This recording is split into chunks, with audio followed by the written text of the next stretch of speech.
Welcome to studio 9 Telugu news. Karimnagar జిల్లా రుక్మాపూర్ గ్రామ సర్పంచ్ ఎన్నికకు నామినేషన్ వేసిన అభ్యర్థి కర్రా శ్రీనివాస్.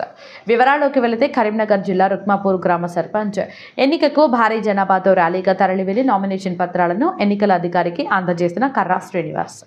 ఈ కార్యక్రమంలో సర్పంచ్ అభ్యర్థి కర్రా శ్రీనివాస్ మాట్లాడుతూ రుక్మాపూర్ గ్రామ ప్రజలందరికీ ప్రత్యేక ధన్యవాదాలు తెలియజేస్తూ ఈ నామినేషన్ కార్యక్రమానికి విచ్చేసిన గ్రామ కుటుంబానికి ఎల్లప్పుడూ రుణపడి ఉంటానంటూ అనేక అభివృద్ధి పనులను చేస్తూ చొప్పదండి శాసనసభ్యులు మేడిపల్లి సత్యం గారి ఆశీస్సులతో గ్రామంలో అనేక అభివృద్ధి కార్యక్రమాలు చేపడుతూ ముందుకు వెళ్తానని, మన గ్రామం రాష్ట్రంలోనే వన్నె తెచ్చే విధంగా రూపుదిద్దడానికి నేను సహకరిస్తానని, మీకు అందుబాటులో ఉంటూ గ్రామ అభివృద్ధి కోసం అహర్నిశలు కృషి చేస్తానంటూ 24 గంటలు అందుబాటులో ఉంటానని తెలియజేశారు. గ్రామ ప్రజలందరూ నన్ను ఆశీర్వదించి గెలిపించాలని కోరారు. నామినేషన్ వేయడం జరిగింది. మా మహిళా జనరల్ అయింది ఈ గ్రామంలో, రుక్మాపూర్ గ్రామంలో.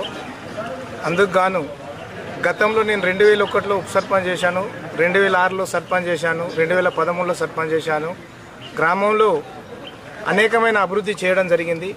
అప్పుడు గ్రామ పంచాయతీ భవనం కట్టినాం, రైతు వేదిక కట్టినాం, సబ్ స్టేషన్ తెచ్చినాం. గ్రామంలో ఉన్నటువంటి ప్రతి ఇంటికి కూడా సీసీ రోడ్డు వేయడం జరిగింది. అవన్నిటితో పాటు ఇప్పుడు గ్రామ ప్రజలు అవన్నిటి అభివృద్ధి చూసి మళ్ళీ నన్ను ఎన్నుకోవడం జరుగుతుంది. కాబట్టి ఇంకా మిగిలి ఉన్నటువంటి గ్రామంలో ఆ సీసీ రోడ్లు కానీ, ఇంకా ఇప్పుడు దేవస్థానం సంబంధించి పోచమ్మ టెంపుల్స్, బొడ్రాయి, రకరకాలుగా ఉన్నటువంటి ఇంకా మిగిలి ఉన్నటువంటి పనులను కూడా మేము పూర్తి చేయడానికి మేము ముందున్నాం.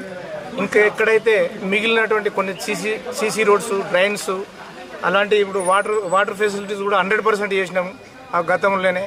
అప్పటికి సీసీ రోడ్స్ కూడా పూర్తి స్థాయి కొన్ని మిగిలిపోయినాయి. కాబట్టి అవన్నీ పూర్తి చేయడానికి ఇప్పుడు ముందుకు వచ్చాం. దానికి ప్రజలందరూ కూడా ఆదరాభిమానాలతో మమ్మల్ని స్వీకరించడానికి ముందు ఉన్నారు. ఇప్పుడు ఎట్టి పరిస్థితుల్లో మన ప్రజలంతా మాకు ఓటేసి గెలిపిస్తారని మేము ఆశిస్తున్నాం. ఇప్పుడు అంటే మీరు ఏ పనులతో ముందుకెళ్తారు, వాళ్ళకి ఏం హామీ ఇస్తారు? వారికి ఇప్పుడు గతంలో చేయనటువంటి సీసీ రోడ్లు, 2 పోచమ్మ టెంపుళ్ళు, గ్రామంలో ఉన్నటువంటి గ్రామ దేవత అయినటువంటి బొడ్రాయి, ఇవన్నీ కూడా పూర్తి స్థాయిలో చేయడానికి సిద్ధంగా ఉన్నాం. తప్పకుండా గ్రామ ప్రజల కోరిక మేరకు తప్పకుండా అది చేసి తీరడానికి మేము సిద్ధంగా ఉన్నాం. ఎవరైతే అర్హులు ఉన్నారో ఆ ఇండ్లు లేనటువంటి పేదలు, ఇప్పటికీ మా గ్రామంలో 19 ఇండ్లు కన్స్ట్రక్షన్లో ఉన్నాయి, కొన్ని పూర్తి స్థాయిలో కూడా వచ్చినాయి. ఇంకెవరైతే గ్రామంలో ఎంతమందికి ఇల్లు అవసరం ఉన్నా మా ఎమ్మెల్యే గారి సహకారంతో, అదేవిధంగా ప్రభుత్వ సహకారంతో మేము అన్ని పూర్తి స్థాయి ఇండ్లు కట్టేయడానికి మా ప్రజలందరికీ వారికి అండగా ఉండి, అదేవిధంగా పెన్షన్స్ రాని కొందరు మిగిలిపోయినటువంటి వాళ్ళు ఇప్పుడు తప్పకుండా ఆ పెన్షన్స్ ఇప్పించడానికి మేము ముందుగా ఉన్నామని కోరుకుంటా ఉన్నాం.